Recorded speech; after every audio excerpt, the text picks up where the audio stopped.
Close your eyes for a second. Picture a line of people stretching back behind you. Your parents, their parents, their parents' parents. Keep going. Don't stop.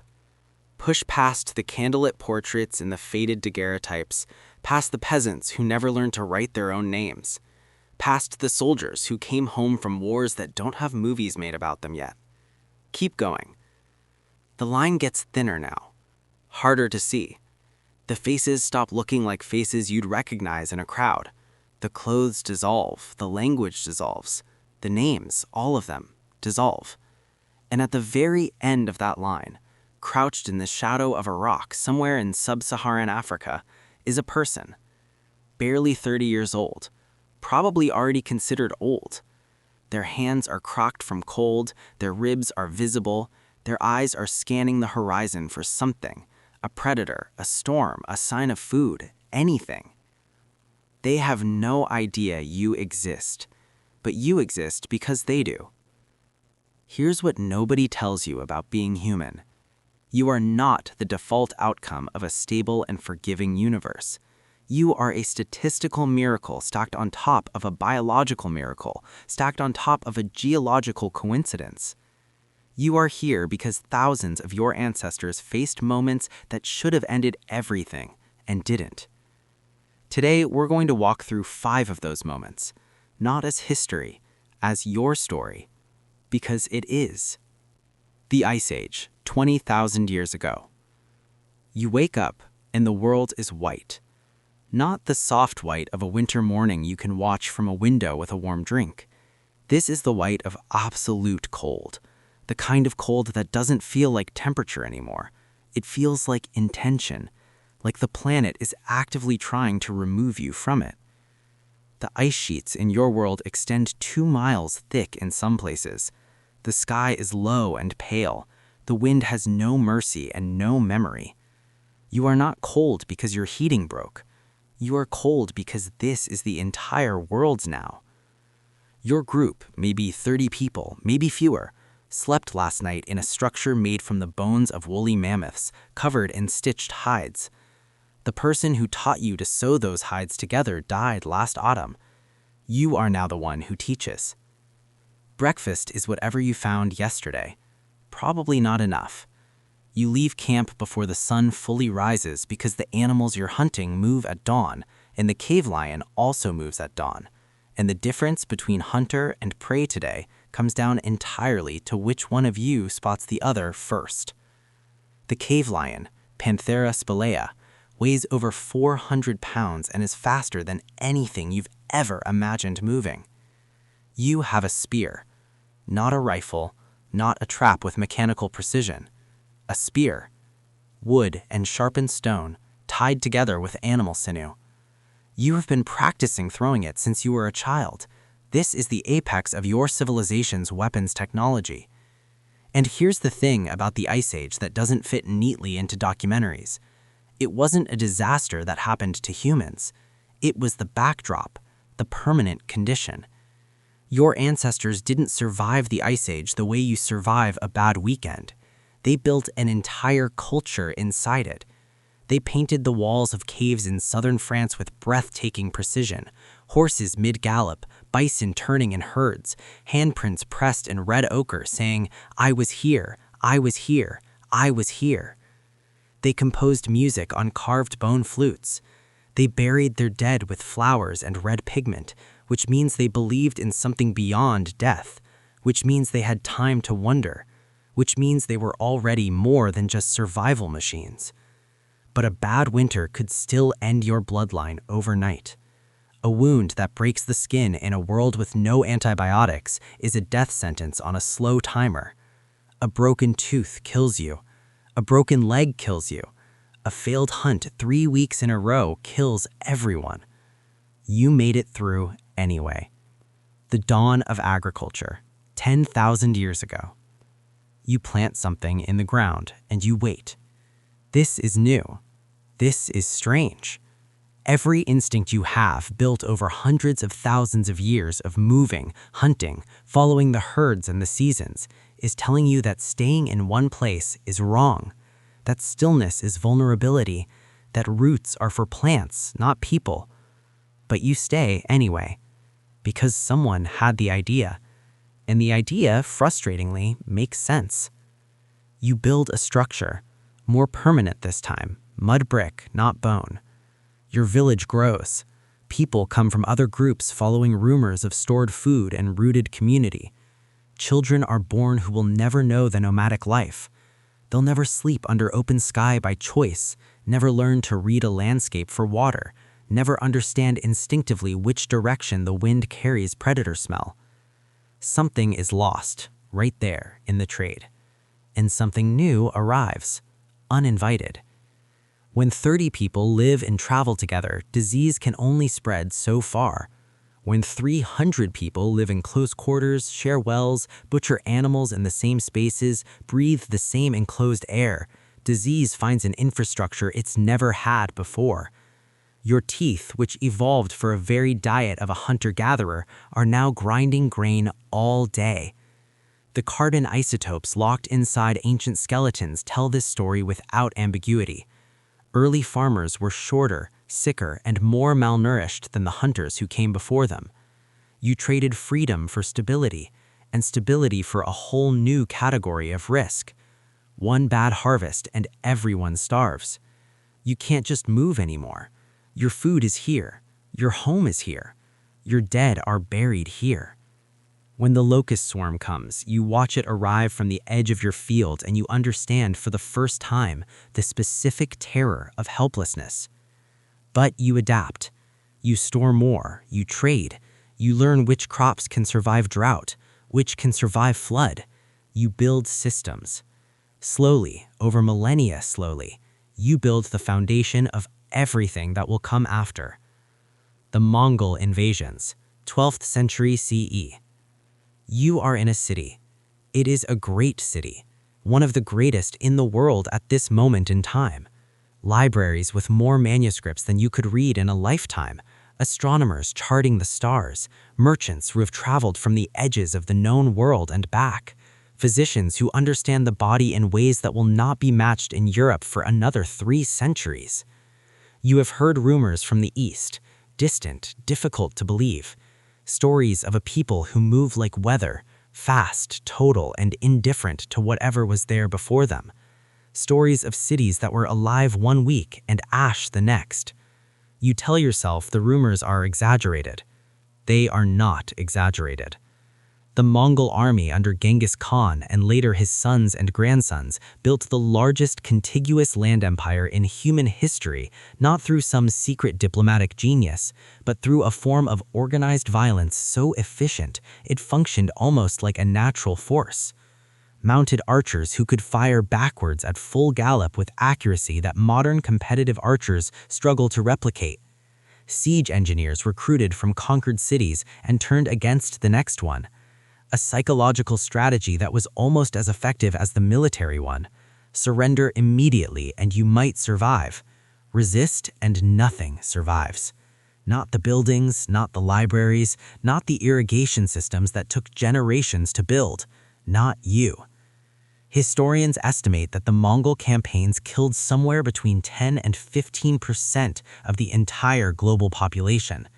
In certain regions, Central Asia, Persia, Northern China, the demographic collapse was so severe that it took centuries for populations to recover. The Aral Sea Basin partially reforested after the Mongol invasions because there were no longer enough humans alive to farm it. If your ancestor was in the wrong city in the wrong decade, this is where your line ends. But one person somewhere in your history was in the right place, or made it out, or hid, or was deemed useful enough to be spared. And here you are. The Black Death, 1347 to 1353 CE.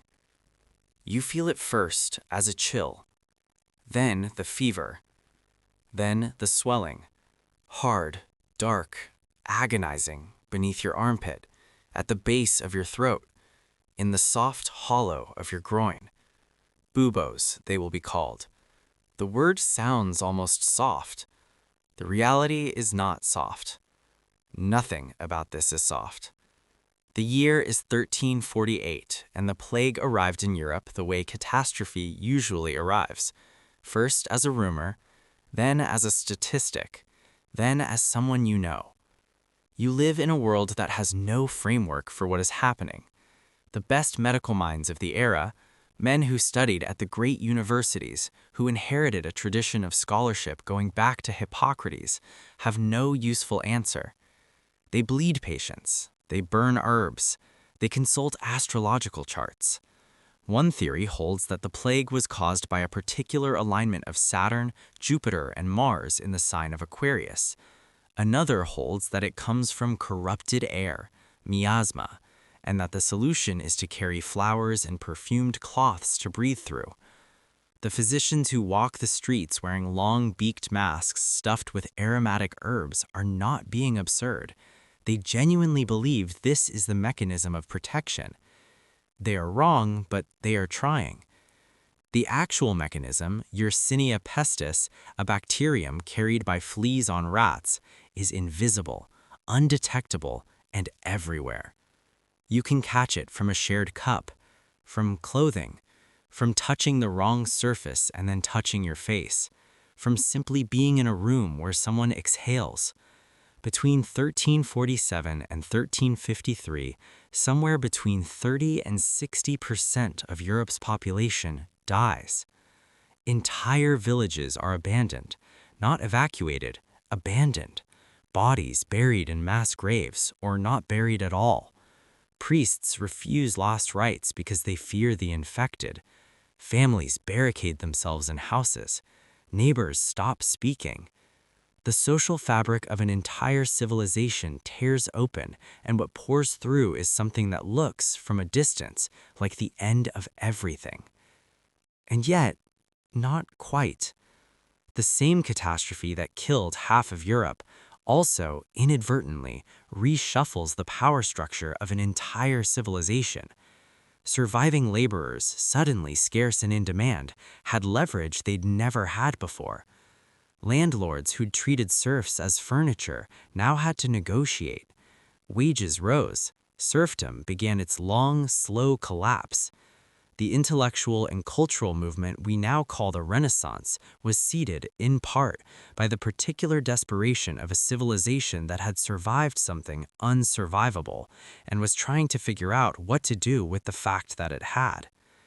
Your ancestor made it through. Somehow. The Toba supervolcano, 74,000 years ago. There is no warning that makes sense.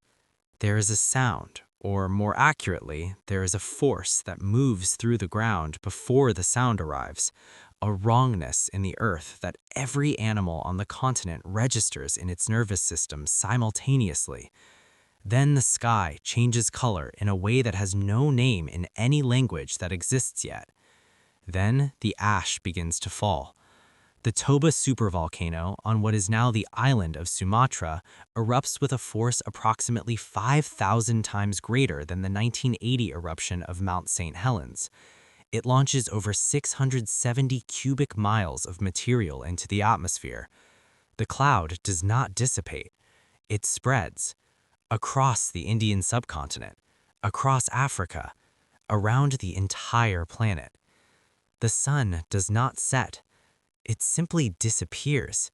Not for a day, not for a week, for years.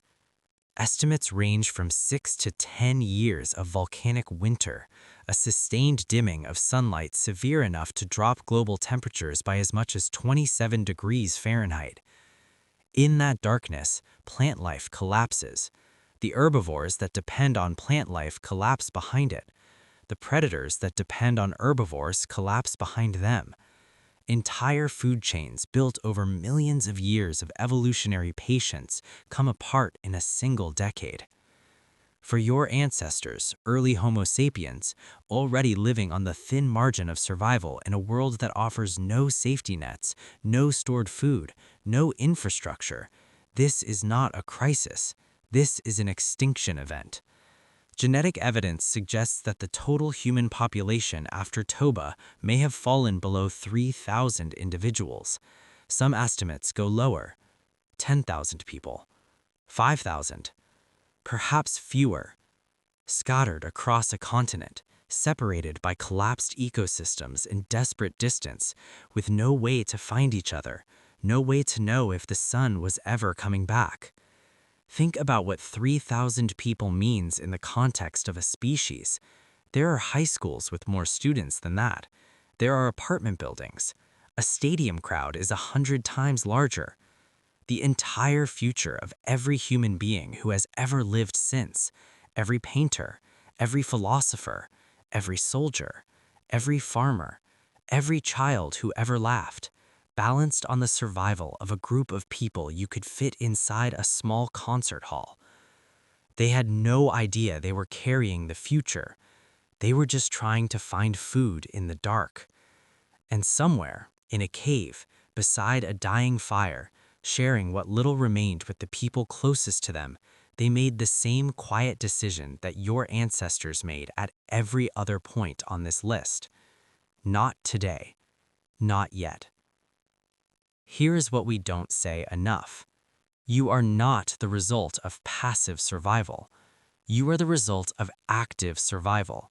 Thousands of individual acts of problem solving, stubbornness, love, luck, and sheer biological refusal to yield that stretch back farther than language itself. Every person in your ancestral line had to live long enough to have children. Every single one. No exceptions. If even one of them, one ancestor in 74,000 years, had made a slightly different decision on a slightly different day, the entire sequence collapses. You don't get born slightly different. You don't get born at all. The odds against your specific existence are so astronomically large that they are essentially indistinguishable from impossible. And you're here anyway.